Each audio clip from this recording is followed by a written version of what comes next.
How's it going, guys, and welcome to another entry in our Tournament Cast series. In this match, we're going to have a showdown between Morgan Grat, who's going to be playing the Wood Elves led by Glady, and he's going to be facing off against a mysterious challenger who's going to be playing the Greenskins led by Night Goblin Warboss. So guys, a series of games actually took place in a major Total War Warhammer 2 Chinese tournament, so if you guys enjoyed these games, then let's have some fun. So over here in the front line, or I should say Vanguard for Morgan Grat, he does have 4 groups of the Sisters of Thorn. And these are one of those units that in the hands of a very good player can do a ton of work. They do have a bunch of buffs here. You can see they can cast the Shield of Thorn 3 times, augmenting weapon damage and missile resistance. So definitely very good for kind of a, you can even use these on your War Dancers, your infantry to give them a little buff in melee, or if there's like a skirmishing situation and they're taking a little bit of fire, you can use it to mitigate some of that damage from, let's say some Goblin Wolf Riders or some Forest Goblin Spider Riders.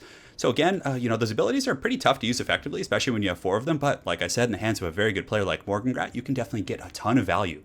On top of that, they do also have the Curse of Onrare, so this can lower melee attack. So again, you can use it in the melee fight to help your troops win. You can use it for themselves. It can lower speed, and if they're in a counter skirmishing situation against Wolf Riders or let's say any other Outriders, whatever unit it may be, they can lower their accuracy by 60%, which is quite powerful. So he does have 4 groups of those, and their melee stats aren't bad either. You can see they have 34, 33, and 27 for their combat stats, so that means they can kind of be pretty effective at running down goblins, and I wouldn't necessarily put them against like heavy infantry, but low tier infantry, they can clean up pretty effectively with their charges. So he does have 4 groups of those, and I'm looking forward to seeing how he uses them. On top of that, for his Lord, he does have the Glady, which I pretty much think is the staple of competitive play for the Wood Elves. I mean, Mel Gibson is quite a bit of fun, and he can do pretty well, especially against factions like the Skaven. The Cloak of Ish is very strong, but really, at the end of the day, the Glady is by far the most optimal choice in my opinion. She does have the Prey of Anathrama, which, is pretty much if you have the right composition, a kill button. If there's like a major thing you need to stop, right? You're about to have your archers, your Way Watchers get compromised by some cav. You can completely negate that situation. So definitely a very good ability. And she's got some decent ranged capabilities to boot, especially against the Greenskins, who aren't a heavily armored faction. On top of that, in the back, he does have 2 groups of Way Watchers, so these guys are going to be doing some skirmishing as well. They have 42 movement speed, and with the kind of forward screening of these Sisters of Thorn, even some of the Greenskin skirmish cav, like some Wolf Riders, aren't going to be able to really get their paws on these guys, because he can be casting the Curse to slow them down. He could be kiting them with the poison javelins they throw, so a lot of good protection for these guys. On top of that, he does have some Dryads here, and I think he does have a Branch Wraith as well. And let's see what abilities he has. So as far as the Branch Wraith, I think he has Melkoth's Mystifying Miasma and the Earthblood, definitely the more optimal kit there. So that's not it. I mean, this looks like a bit of a menacing army as is, but he actually does have some other troops hidden over the map. So he has some Dryads over here in the forest. In the back, he has a bunch of War Dancers. War Dancers and Dryads, I think it's an alternating line. And let's see, yeah, it looks like it's 3 Dryads and 2 War Dancers. So what he's probably going to do is just try and do as much damage as he possibly can with the Sisters of Thorn. And then from there, when the battle's a little bit closer, he's going to pull these guys out of the forest. So definitely going to be some fancy stuff. For the Greenskins, he's got some Goblins in the front line, which I like quite a bit. Very good for kind of a screening and dealing with counter skirmishing. But you can see Morgan Grat getting some decent focus fire, I guess surpassing these Goblins. But there really isn't too many good targets for their skirmishing tactics, other than these like Orc Boars and some of these units like these Biggins in the back. So are these Biggins? No, those are just Orc Boys. But he's going to be skirmishing a little bit here in the front. He's got some Orc Boys. He does have the Hammer of Gork, some Orc Boy Biggins, a fair amount of skirmishers. So he does have the Depths Creepers, some Goblin Wolf Riders, and then also some Orc Boy Biggins down in the forest. So you can see right out of the gates, like I said, these guys are going to be pretty effective at just like punching the goblins. And you can see like how quick he is on that charge. Like he literally charges in there, immediately pulls out, and you can see the Greenskin player actually use sneaky stabbing, which wasn't a bad idea. But he was so quick on top of his micro that he's able to just shred those guys with that charge. So that's very powerful. Even though it's only like, maybe 200 gold worth of resources out of the door, it's still like he took no losses for that. So definitely some very strong stuff. You can see down here, some of these Gabos are just getting sent to the Shadow Realm, just getting a downhill charge from the Sisters of Thorn. And let's see what their charge bonus is. So their charge bonus is actually 30, which isn't terrible. So they're going to get a little bit of a buff as they run these Goblins down, just kind of clearing up the chaff to allow some of their units and other infantry to not have to fight through Goblins. So he does look like he takes a little bit of damage on the Sisters of Thorn there, but it shouldn't be a problem. And you can see the Greenskin player is going to be collapsing with his own skirmishers, so the Goblin Wolf Riders and these other units. And you can see the Sisters look like they wanted to engage, but they're going to be turning maybe into these Goblin Wolf Riders, realizing that they could potentially be getting collapsed on there. So the Sisters of Thorn, you get Gork'll Fix It. It's a little wasp spell. It does lower their speed by 24%, so definitely a little bit dangerous. The Way Watchers are going to be shooting while they're moving at some of these Orc Boys, but definitely not the most, he doesn't really have an option as to what he wants to shoot here because it's just a massive green tide. But look at that curse going down. So the curse from the Sisters of Thorn is going to be slowing this entire blob quite substantially by 25%, allowing him to kite a little bit more effectively. And yeah, definitely a wild game so far. The Sisters of Thorn are just running shop and isolating units, and you can see right now they're hunting these Goblin Wolf Riders down. But it looks like there's going to be a counter charge from the Greenskin Archers here. So very well played to both players so far. Definitely a very high micro game, a lot of back and forth. And you can see now that Morgengrat is going to be using his Dryads to kind of screen for his retreating troops and buy some more time. So some of these Goblin Wolf Riders do overextend a little bit. You can see the curse is going to go down, slowing them. And I think these are sisters. So there's actually no wild riders, but they're doing a lot of work. And you can see that the Overwatch from those not Deepwood Scouts, but the Way Watchers there is doing some pretty solid work as well. The Night Goblin Warboss is in a little bit of a dangerous situation. I mean, he's very overextended. One Prey of an Athrama and some heavy focus fire could really put this guy in a trash can. He only, he has relatively low HP pool. He only has 55 armor. He does have a shield, but still, that could go down very, very quickly.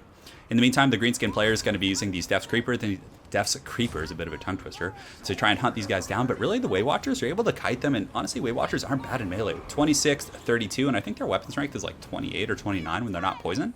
And you can see they're starting to wear down these Greenskin skirmishers, so he's just kind of kiting them and doing the best he can to wear down these troops. But the Orc Warboy Biggins look like they've gotten their paw on the Sisters of Thorn, which is not going to be good. They do have that anti-large bonus, and although I wonder, the Sisters do have a very low model count. That's the thing. They only have 30 compared to the 45 of the Orc Boars.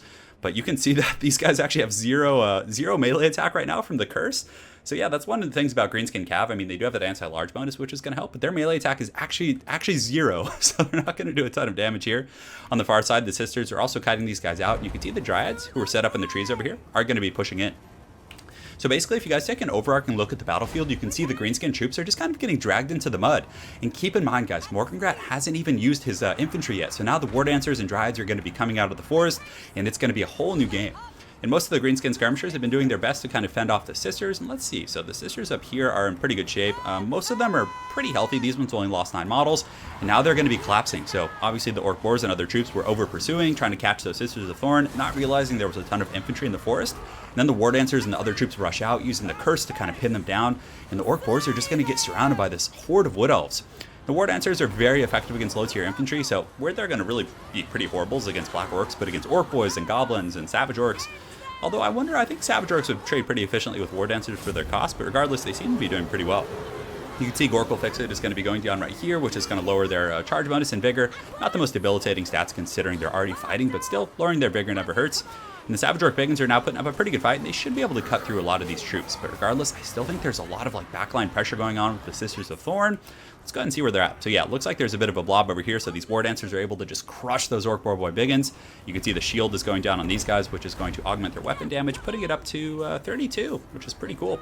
So it only applies to, I think it only applies to their melee, though it doesn't augment their kind of spears that they're throwing. So the Glade Lord is in here, so definitely pretty well played by the Greenskin player, able to get a wrap here. So this is a situation that could have gone very south. So the Wood Elves are one of those factions that are very touchy. Can be very powerful. I think they're a top tier faction for sure. But if your Lord gets caught out, they are very squishy. You can see she only has 50 armor. Her, defensive stats actually aren't bad. Man, she has 60 melee defense. That's pretty impressive for an archer unit. But she is surrounded by a bunch of hard-hitting anti-large units, and she is on a horse considered a large entity. So if the Greenskin player were able to get his Night Goblin Warboss or something else over here to really support and take out this Glade Lord, it might be enough to almost get him back in the game. But you can see Morgengrat has fallen back to the forest. He is out of ammunition with these Way Watchers. So the Way Watchers are going to have to fight in melee, which honestly they're not bad at, and they're of a good enough tier that they can pretty much fight Orc Boys with 27 melee attack, 34 melee defense, and 32 weapon strength in melee. So it should be fun seeing those guys in action. Up on the high ground, the Branch Wraith is going to be trying to screen some of these guys out, but it's looking like the Greenskin forces are a little bit shattered. I think that Morgengrat actually did pick off the Night Goblin Warboss, and I didn't see it, unfortunately. I think he had used the Prey of an Athrama, because I watched this replay a couple times before I cast it, and I still didn't manage to get that for you guys, so my apologies, but I think he did pick that off. So the Sisters of Thorn right here are going to be kind of helping out against some of these Orc Warboy Biggins. I mean, at this point, he's out of ammunition with a lot of his units. He just has to fight with whatever he has. But the Orc Warboy Biggins are definitely having a field day, just chopping down these Dryads, and the Sisters of Thorn are definitely taking quite a bit of a beating there. So there is a Night Goblin Shaman kind of routing off, and the Greenskins do have some troops left, but the issue for them is they don't really have leadership. There's still a Branch Wraith up here, and I think that the Glady is still in pretty good shape. Let me see if she's lurking in the forest somewhere. And she actually took a beating from those Orc Warboy Biggins, or those Savage Orc Warboy Biggins. So a very dicey situation. Looks like she might actually break off the battlefield. No, she actually comes back, which is very, very important, because again, that's going to give her the Prey of an Athrama, which is going to allow him to potentially snare down this Night Goblin Shaman and get some really good value. So in the back, you can see the Thorn Lords are going to be on the hunt. You can see 83 kills right here, and they're just going to be cleaning up this artillery piece, which probably has done some decent work. I guess only 24 kills, and a lot of his units initially, there was no real good targets for the Hammer of Gork. Firstly, you couldn't see the Way Watchers because they had stock. The Sisters of Thorn were just like strafing side to side and just being so aggressive. But I really liked his use of that like general kiting strategy. So he had like layers of infantry, right? He had the layers of the Dryads and the War Dancers in the far back line. So he was like kiting, using the cycle charging and, using the debuffs of the Curse of Anwer to like slow down the entire army. Just kind of picking them apart, which is a really, really kind of a treat to watch for sure. So let's go ahead and take a look at the breakdown and see how the units perform. So 57, 22, 53, and 103. So definitely some pretty good performances from those guys. They're able to do some pretty good work and really just a very control style of play. For any of you guys that ever played like Magic the Gathering, it was very similar to like a blue deck, right? So there's a lot of counter spells. Like one player makes an action and you shut it down with like a slow or a debuff ability. It was definitely very cool to see. The Way Watchers, I wonder, like, I'd like to talk to him about, like, what he brought those for. I mean, I think, obviously they're very powerful in their own right, but I don't know. I feel like they'd be pretty good against, like, Black Orcs, but I think what he ended up using them for was sniping out the enemy Lord. I think there was a point in the battle, if I remember correctly, that he did get the Prey of Anathram on the Night Goblin War Boss, and then focus them with two groups of Way Watchers who have, like, substantially higher weapon strength with their bows than the regular Glade Guards with Starfire Shafts. So I think that's why he brought them, because he figured he would control the enemy army with, his Sisters of Thorn, the War Dancers, and Dryads, and then he would use the two Way Watchers to snipe out Greenskin heroic targets, which actually is really good, because if you think about it, Azak up in the air is relatively heavily armored, so the AP on the Way Watchers is going to be very powerful. So I think that's probably the direction he was going. Just using them as like anti-heroes, taking out Goblin big bosses with Prey of Anathrama, casters, that kind of stuff, and then using the rest of his army to deal with all the other shenanigans. So very well played to Morgengat. That was definitely quite a bit of fun. I have a series of games from this tournament. I think there was like 3 or 4 in total, so I'll make sure to cast all of those games. And again, very well played to Morgengat. And I don't know the name of the other player. I think it was a Chinese tournament, so I think that his name must have been in Chinese characters, and the client that I have can't read those characters. So regardless, very well played to both players. I mean, that was a very, very tough build to play against for the Greenskins, and he was pretty resilient. He marched 4th. He was doing his best with his Skirmisher Cav, but ultimately he didn't really have the...